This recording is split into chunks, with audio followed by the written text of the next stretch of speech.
All right, welcome to part 3, physical reasons to believe in a supreme creator. Now, I want to make a little statement here.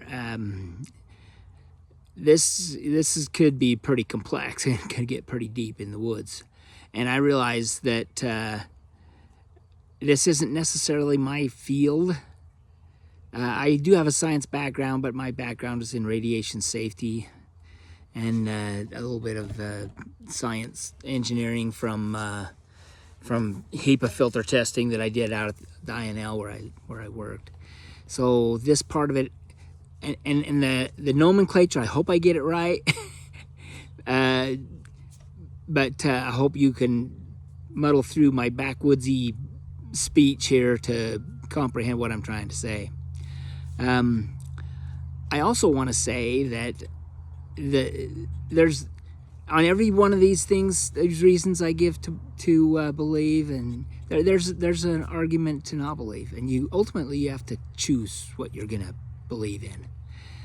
So, in saying that, let me just say that the physical reasons to believe in a creator, I think, are massively compelling. In fact, I think it's difficult to explain evolution in our modern context of what we know about life and life systems. Pretty amazing. And I'm going to separate this into really two parts. I'm going to talk about it on a macro level or a macro level, but first I'm going to talk about a micro level within the tiny stuff that you would look under a microscope to even try to find. Pretty amazing. And anyway, I'm just gonna dive in.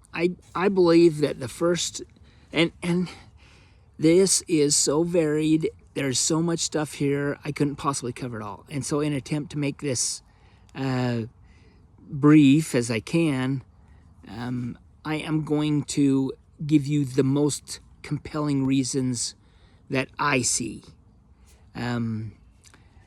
And we'll go from there. Somebody else would choose different things that would compel them to believe. Somebody with a greater science mind would probably choose different things to believe. But I think there's plenty. So at any rate, first I want to talk about the micro level, and then we'll talk about macro. The micro level, the first one there is that science has determined, and I'm going to throw this out, a really great book on this topic is a book by Stephen Meyer. And anything you can look up on YouTube or whatever and find about him, I especially recommend his books. He's written a book called The Return of the God Hypothesis. And he's actually a doctor of I think it's psychology, or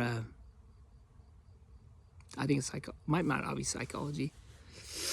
Philosophy. Sorry, he's a doctor of philosophy, but he's studied this, and he's really his stuff is pretty compelling. He's written 2 books: Return of the God Hypothesis and Darwin's Doubt, and I recommend those if you are really wanting to know some compelling reasons to believe in God. He's covered it well, and some of this is what I've gotten at from that. So first of all, let's look at the evidence of a supreme creator in the, I wonder if I can take this hat off. Yeah, I think it's shaded enough there. Is the micro level. Let's look within our cells. Science has discovered that there are more than 30 nanomachines that operate within your cell. That's amazing. Little machines that are made of protein that move proteins around your cells, which allow your cells to function. Now, you need to know a little bit about cells to really understand the mind boggle of this. There are 37 trillion cells, approximately, within an adult male human. 37 trillion. And out of those 37 trillion cells, about 330 billion cells die every day. And if you do the math on that, you discover that basically you have new cells about every 7 years. Your cells are completely changed every 7 years. Now we're talking about adult. In a child, I think the rate of division and repair and creation might be a little higher. That's why the nutritional needs. Anyway, point is, that's a lot of cells that live and die and recreate by the blueprint. It's amazing. So we'll talk about the blueprint in a minute, but first I just want to cover these little machines that operate inside your cells. They are complete with propellers. Some of them have, well, not all of them have propellers, but some of them appear to walk from one side of the cell to the other, carrying items to help reconstruct cells. Some of them have bearings. And as you look at these little tiny cells, and I encourage you, if you're curious about this, you want to know more, Google search nano machines that operate within your cell. Holy smoke, it's fascinating. Well, machines don't evolve. If you got to wait for the propeller to form itself, the organism dies while you're waiting for the cell. I'm going to put that back on. Anyway, these nano machines are amazing, and you have 30 of them that operate to help rebuild your cells, to help your cells function and transport nutrients and oxygen to allow your cells to grow. Amazing. So, the next one on the micro, I want to talk about the discovery and understanding of DNA. And I'm going to struggle a little bit here because as I've read about it, it's pretty complicated in the weeds to really define what DNA is. So in my simple mind, I'm going to compare it to your DNA is a combination of basically 4 chemicals that are your blueprint of what makes you.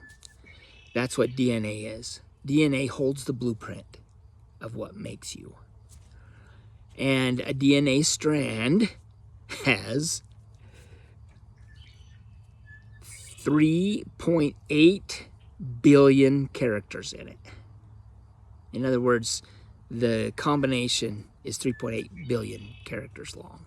So it's a word, 3.8 billion characters long, that it's the blueprint that defines you.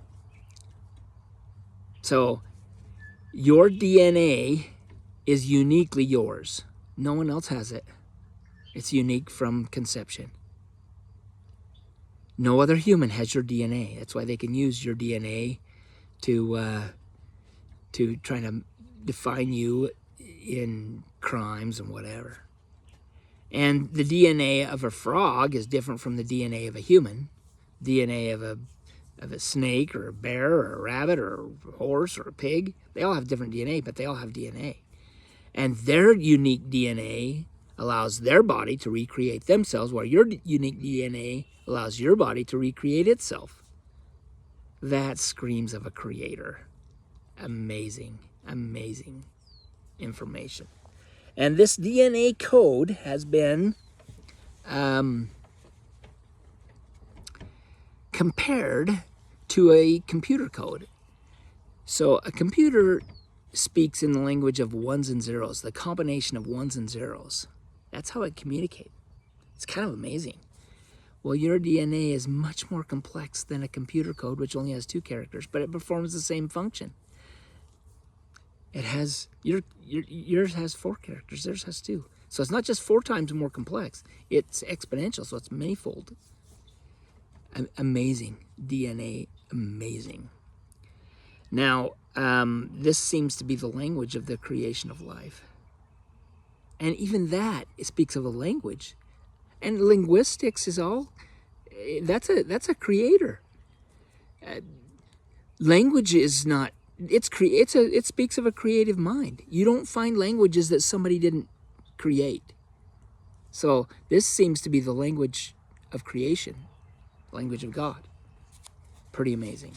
So I think those on the micro level are pretty compelling reasons to believe in a supreme creator.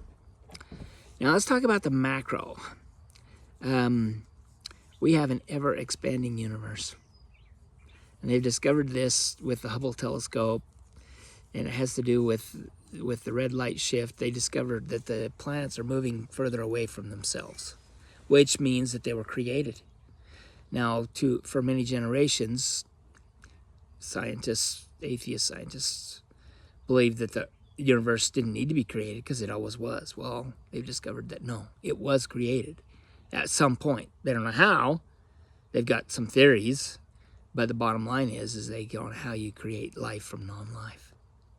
That's pretty amazing. Now, as far as the expanding universe, let me talk about this. When we talk about I want to talk about the Goldilocks universe. This is the second part of the macro. I think is pretty amazing. The Goldilocks universe has been named because if you're familiar with the little rhyme of Goldilocks, the little story where she finds the bear's house and she finds porridge that's too hot, porridge that's too cold, and porridge that's just right, so she eats it up. Well, we seem to be living in the space where it's just right for life to exist. They call it the Goldilocks universe. And what that really means is when you look at the intricacies of, you take just our solar system, for example. There's a series of planets that revolve around the sun.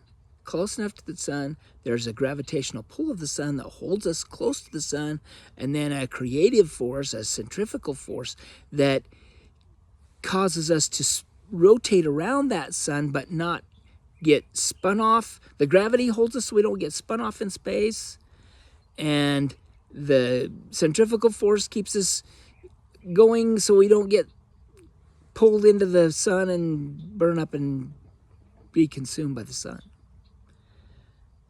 And that's almost hey, how does that happen? And it doesn't just happen in also our solar system. It's in multiple solar systems that they've found by the use of these telescopes. It is amazing. Now, you can look at the force of gravity. If the force of gravity was one fraction stronger, then we would be crushed from the weight. If it was one less, we'd spin off the Earth. Gravity seems to be just right. And there's a whole bunch of things that are physics that allow life to exist. And I'm going to quote out of a book by Stephen Meyer. I love the guy. He wrote a book called Return of the God Hypothesis.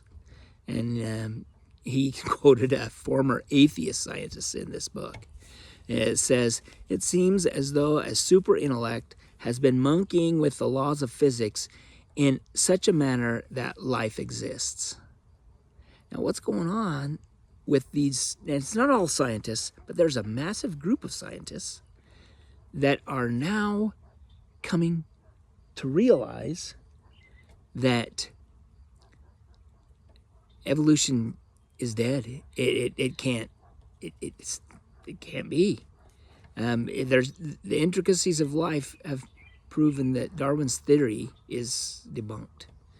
Now we're still teaching it in school, so the message hasn't gotten down from the group of scientists that are saying we need a new working theory because this one doesn't work anymore. So I personally believe that. I think Darwin's theory of evolution can explain the adaptation of species, but I don't think it can explain evolution of one species, the origin of one species, or many species coming from one species. So if you want some good information on this, I would recommend Stephen Meyer's book, The Return of the God Hypothesis. And if you want to read about Darwin's theory of evolution, read Darwin's Doubt. He wrote that book too. Excellent. Other scientists and doctors that I will recommend, I love the philosophy of John Lennox, who is an Oxford mathematician. Great guy. Really compelling. And Dr. James Tour, who is a is a genius in science. He's got all kinds of stuff he's got going on. He has really, I've loved the way he's challenged scientists over them claiming they've created life in the lab. And he's like, yeah, no, you didn't. He gives some pretty compelling, in my view, pretty compelling arguments for that. So I think that those are some, not, you can look at the intricacies of how lives depend on one another, how a little baby needs its mom.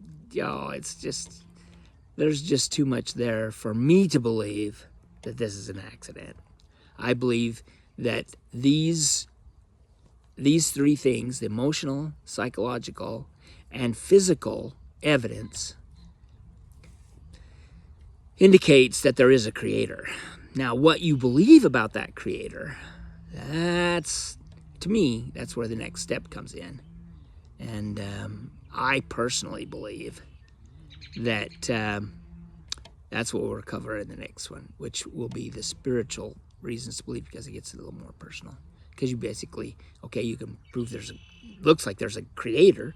Now, what do you know about the creator?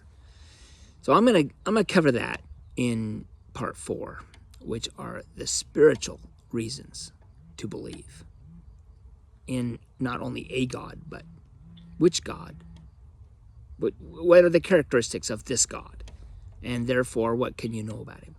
I'll cover that in the next one. Thanks.